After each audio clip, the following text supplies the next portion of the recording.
अस्सलाम वालेकुम स्टूडेंट्स, क्या हाल है। उम्मीद है आप लोग खैरियत से होंगे।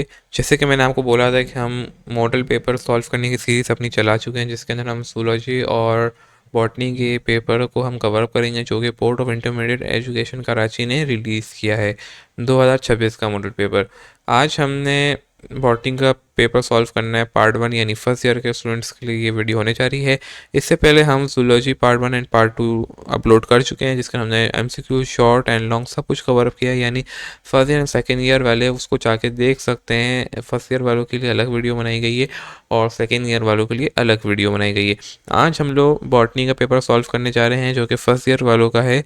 और देखा जाए तो इंतहाई बेहद आसान है, लेकिन कुछ चीज़ें इन्होंने चेंजेस की हैं। जो कि सबसे पहली चेंज इन्होंने ये किया है कि आपने इस दफ़ा सारे आंसर को अटेम्प्ट करना है और कोई चॉइस नहीं दी गई है। हाँ, हर क्वेश्चन के साथ उन्होंने अलग चॉइस तो दी हुई है, लेकिन आपने डेफिनेटली सारे क्वेश्चंस को अटेंड करना है।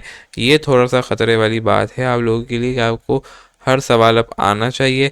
हाँ, जहाँ और हो वहाँ तो आपके लिए काम आसान हो जाएगा, लेकिन अक्सर जो है कोई एक सवाल जहाँ पे चॉइस भी ना हो फिर और वाली, तो आपको उसका मतलब वो वाला तो कंपलसरी आना चाहिए, क्योंकि वरना फिर आपके मार्क्स गिरने का चांस होगा।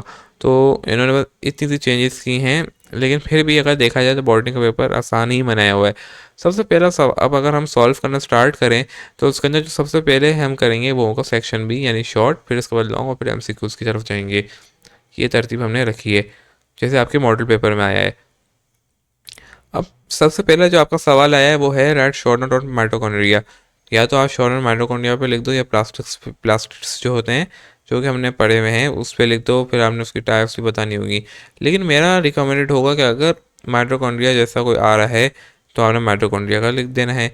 माइटोकॉन्ड्रिया का लिखेंगे तो आपने फिर स्ट्रक्चर, आपने जो है स्ट्रक्चर फंक्शन हर चीज़ डिफाइन के साथ बतानी है।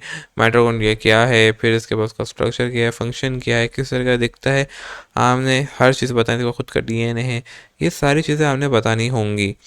सबसे पहला काम ये करना है। देन आपने इसकी डायग्राम भी बनानी है। अगर आप डायग्राम बनाएंगे तो आपका पहला सवाल डायग्राम से शुरू होगा। मैं हर बार कहता हूँ कि अगर आपने शॉर्ट के अंदर कहीं पे भी डायग्राम बनाने का आपको मौका मिल जाता है, आंसर के साथ लिखना अलग है, आंसर के और डायग्राम अलग बनाने, तो तो आपका जो पेपर है उसके अंदर क्या होगा, एक इम्प्रेशन अच्छा क्रिएट हो जाएगा। ओवरऑल जो आपका सेशन बी होगा, वो जो एग्जामिनर जब चेक कर रहा होगा उसके सामने एक अच्छा इंप्रेशन मिल जाएगा कि बंदा पढ़ने वाला है। ये एक लॉजिक होती है इनकी। सही है। तो आपने राइट माइटोकॉन्ड्रिया जैसे हम पढ़ चुके हैं, सेल के अंदर मैं आपको पूरा पढ़ा चुका हूँ। सेल का जो हमारी सीरीज है सेल स्ट्रक्चर फंक्शन, वहाँ पे हम माइटोकॉन्ड्रिया को डिटेल में पढ़ा हुआ है। तो आपने बिल्कुल वैसे ही तरतीब वाइज लिख देना है, हर कॉन्सेप्ट को अच्छे से लिखना है और साथ में डायग्राम बनानी होगी। सिंपल डायग्राम बनाए, इतनी लंबी चौड़ी नहीं बनानी, बस सिंपल मालूम हो कि ये माइटोकॉन्ड्रिया दिख रहा हो।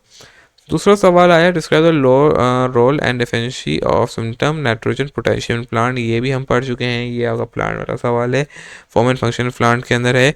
इसको भी आपने कवर करना है, ये भी आसान है, कोई तो मुश्किल नहीं है। आपने पूरा एक चार्ट बना हुआ है, टेबल बना हुआ है, जिसके अंदर रोल्स एंड जो है डिफरेंशियल्स लिखे हुए हैं कि अगर नाइट्रोजन की और पोटेशियम की कमी हो जाए तो क्या होता है। हर चीज़ हम पढ़ चुके हैं कि ना वो पीला पड़ जाता है, फिर उसके अंदर रूट वो ग्रो नहीं करता है। पोटेशियम हो जाए तो उसकी सॉइल सही ग्रोथ नहीं हो पाती, वो स्ट्रांग नहीं होती है, और ये सारी चीज़ें हम पढ़ चुके हैं। Why does the plant reduce there leave size, क्यों रिड्यूस कर देते हैं, क्योंकि उनके पास वाटर की कमी होती है, और ताकि वाटर को ज़्यादा वो स्टोर कर सकें इनकी जो जड़ें हैं वो बड़ी होती हैं। तीसरे सवाल के अंदर ये पूछा गया है, ये भी हम पढ़ चुके हैं।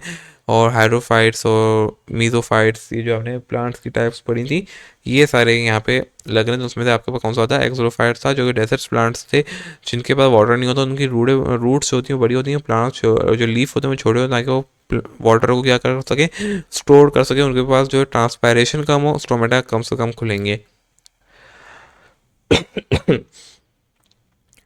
अगला सवाल है डिफाइन फॉस्फोराइलेशन एंड टाइप्स। ये भी बहुत ही आसान है, फॉस्फोराइलेशन जो कि आपका बायोएनर्जेटिक्स से सवाल है, ये आपने बता देना है, और उसकी टाइप्स बता देनी है। दो टाइप्स हैं। हाउ वायरस, अब आ जाए पांचवें पे, जिसमें आपको चॉइस भी दी हुई। दोनों ही आसान है। Virus survive inside the host cell, क्योंकि वो सेल के अंदर के तमाम तरह चीज़ों पर डिपेंड करता है। ये आपने बताया किस तरह से डिपेंड करता है, वहाँ पे हर तरतीब वाइज बताई हुई, बुक के अंदर बताई हो, मैंने अपने जो है लेक्चर के अंदर पॉइंट वाइज भी आपको बता दिया है इसके बारे में। अगर किसी को ये वाला नहीं भी आ रहा तो उससे और आसान उन्होंने दे दिया, लाइसोसोम आर सर क्यों कहा जाता है, क्योंकि वो हाइड्रोलाइम्स रखते हैं और वो ब्रेक डाउन करवा देते हैं सेल के मेम्ब्रेन को। क्योंकि क्यों करवाते हैं मेरे भाई, जब सेल के अंदर कोई डिफेक्ट आ जाता है या वो सेल को डेड होना होता है, बहुत सारी वजह होती है, कोई डिफेक्ट आ गया, कोई एंटीजन आ गया, कोई वायरस आ गया, या फिर कोई मतलब वो ओल्ड हो गया, नया ग्रो करना है, उसकी मुद्दत पूरी हो गई है, तो फिर क्या करेगा लाइसोसोम हाइड्रोलाइटिक एंजाइम रिलीज करेगा, सेल साक करेगा, यानी वो फिर ब्रेक डाउन करेगा, फिर पोराफिरीन जो आपके एंजाइम्स होते हैं वो एंटर होंगे और फिर उसको किल कर देंगे और डेड सेल की तरफ चला जाएगा। दूसरा सवाल है, what are the fundamental adaptation of vascular plant for the land habit. सारे पॉइंट्स आप लिख दें जो आपकी बुक में लिखे हुए हैं, मैं भी पढ़ा चुका हूँ उसके बारे में, लेकिन लेक्चर अपलोड नहीं हुआ है मेरे यूट्यूब पे, जल्द हो जाएगा वो भी, लेकिन हम ऑनलाइन बच्चों को पढ़ा चुके हैं।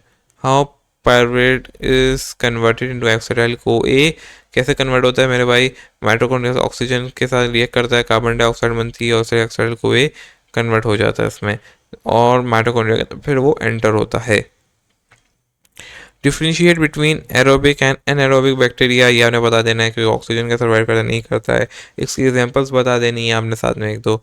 अच्छा, अब आ जाता है give biological name of the following, अगर आप नहीं भी देंगे इनका तो भी आपका चलेगा, आप ये वाला कर लें और ये वाला छोड़ दें, वेल एंड गुड होगा।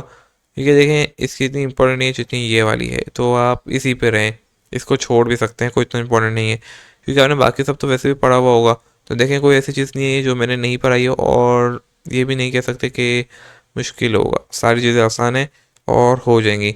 अब आ जाते हैं कि वाई प्रोटेक्स का नॉट कंसिडर मोनोफिलेटिक ग्रुप, अगर आप उसको छोड़ दें, क्योंकि मैंने भी अभी अपने चैनल पर अपलोड नहीं किया है, पढ़ाया ज़रूर है, तो पॉजिटिव नेगेटिव बैक्टीरिया के बारे में बता सकते हैं, सिंस आरएनए वायरस ये हमने ज़रूर पढ़ा है और चैनल पे भी अपलोडेड है, और इसकी एग्जांपल के साथ आप बता सकते हैं पॉजिटिव का क्या मतलब है, नेगेटिव का क्या मतलब है, विथ लॉजिक्स जो हमने बातें की हुई हैं।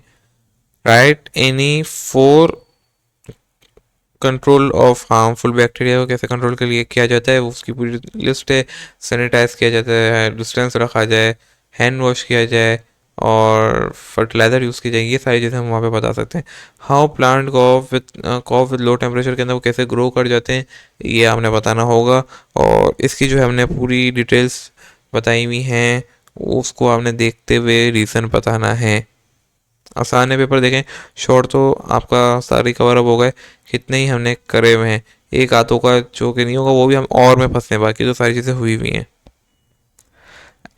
Answer any two question from this section, ये है explain the function plasma diagram, सबसे आसान मैं कहूँगा यही है। Define bacteria with label diagram, ये भी आसान है मेरे भाई, देखें दो करने, पहला वाला भी आसान है, प्लाज्मा मेम्ब्रेन को करना चाहे वो भी कर सकते हैं लेबर डायग्राम के साथ, ये भी हम करवा चुके हैं डायग्राम के साथ हमने बताया, और डिफाइंड बैक्टीरिया का स्ट्रक्चर भी बता सकते हैं, बहुत ही आसान है ये दोनों सवाल।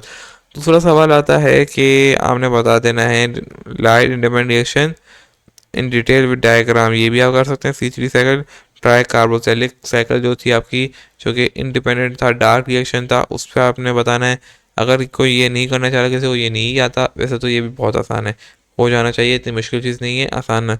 अगर नहीं हो रहा तो what are the phytochromes, write name and their role in detail, जो कि आपके हार्मोन्स थे जो कि प्लांट्स के अंदर मदद दे रहे होते थे, उनकी ग्रोथ में, तो आपने ये कर सकते हैं, लेकिन ये भी बहुत लेंदी हो जाएगा, तो मैं चाहूँगा कि आप इसी पे रहें, तो ज़्यादा बेहतर है कि ये थोड़ा लेंदी हो सकता है।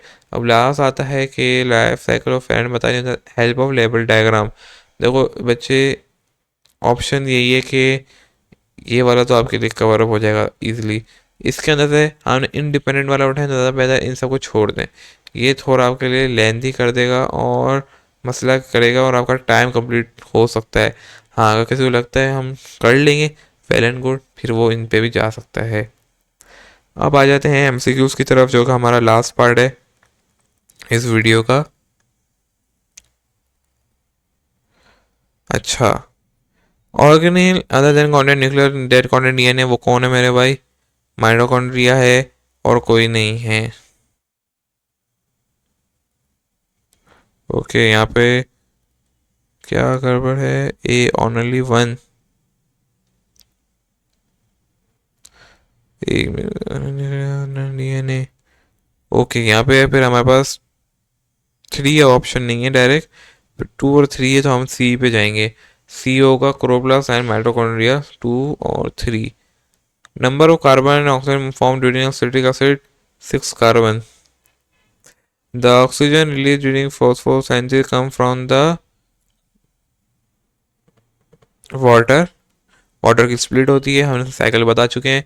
देन वो ऑक्सीजन आता है. बैक्टीरियोफेज के from host cell by activity of lysosome. अभी हमने पढ़ा था लाइसोसोम क्या करता है, हाइड्रोक्लोरिक एक्टिविटी रखता है. When habit become harsh and executed develop the bacteria endospore. ये भी आपको पढ़ा चुके हैं. Amoeboid stage of slime mould is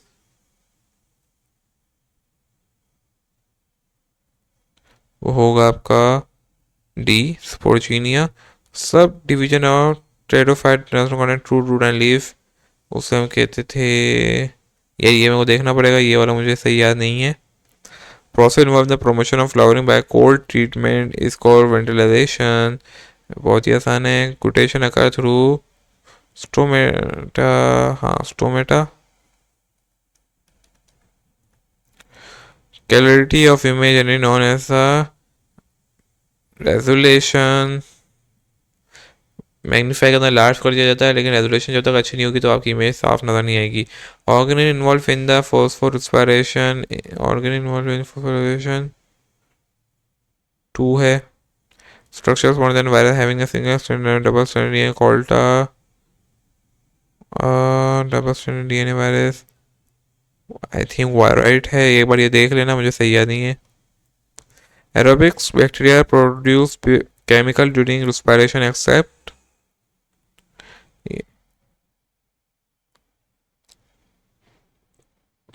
water. Structure of organelle, structure of liquid pressure, especially to fixation observation is pili. Okay. In banana tree, flower occur with the कहाँ गया आपका spec disc. ये भी हम पढ़ चुके हैं, आपकी बुक के अंदर लिखा हुआ है. इन्फ्लोरेंसेस के अंदर the hydrochloric pressure known as the water pressure, osmotic pressure नहीं सॉरी वाटर प्रेशर.